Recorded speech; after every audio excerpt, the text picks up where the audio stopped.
各位朋友，大家好，又嚟到浪漫堂嘅 Pop Top 時間，我係麥斯。上一次咧，我哋就講咗即係乜嘢係道具啦。今次咧，我哋就講解啦，點解我哋係需要用到道具嘅。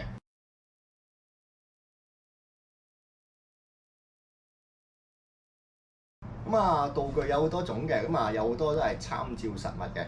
點解我哋即係演出嘅時候會用呢個道具而到唔用呢個實物咧？咁首先我相信種類最多嘅道具咧，就係喺呢個現實生活裏邊並唔存在嘅嘢，即係話佢喺我哋嘅現實生活咧就係冇嗰件咁嘅嘢喺度嘅。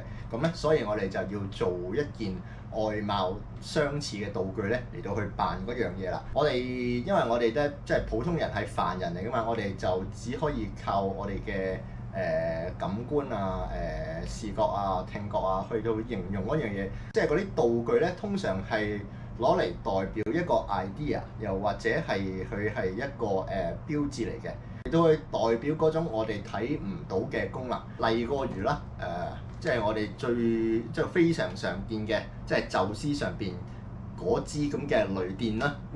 嗰支雷電咧，其實咧係一個道具嚟嘅。21世紀咧，有科學常識嘅都知啦，電咧你係好難睇到嘅，亦都難以捉摸嘅。古代嘅道具師點樣去處理呢個雷電咧？佢哋就由呢個外形同埋呢個顏色上面入手。喺咁多個神像裏邊，你點知邊個係宙斯咧？手上面揸住色型嗰個咧就係宙斯啊，因為嗰個係代表雷電。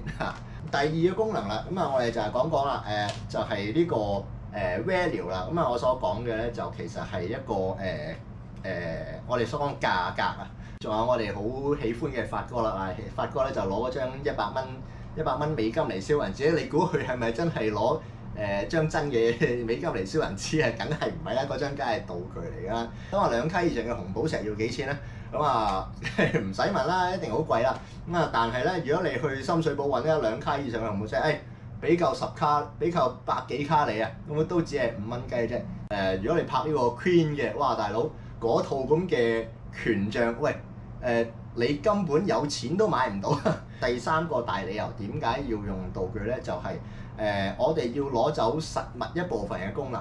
好多時會有啲咩對打刀劍槍擊嘭咁噶嘛。咁嗰啲嘢係會死人嘅喎。咁你冇理由真係攞呢個演員嗰條命去搏。雖然大家會夾過嗰啲招式但係萬一真係兜嘢斬咗隻腳落嚟咧，咁我哋點樣賠翻隻腳俾人咧？其實就算係荷里活啦，其實都出過好多意外嘅，就係用真嘢嚟到去取代咗呢個道具。咁就發生咗好多tragic 嘅嘢啦。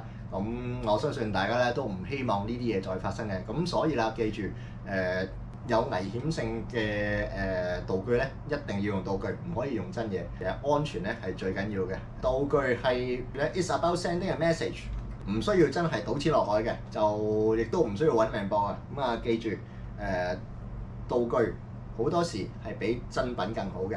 好，今集就係咁多，係。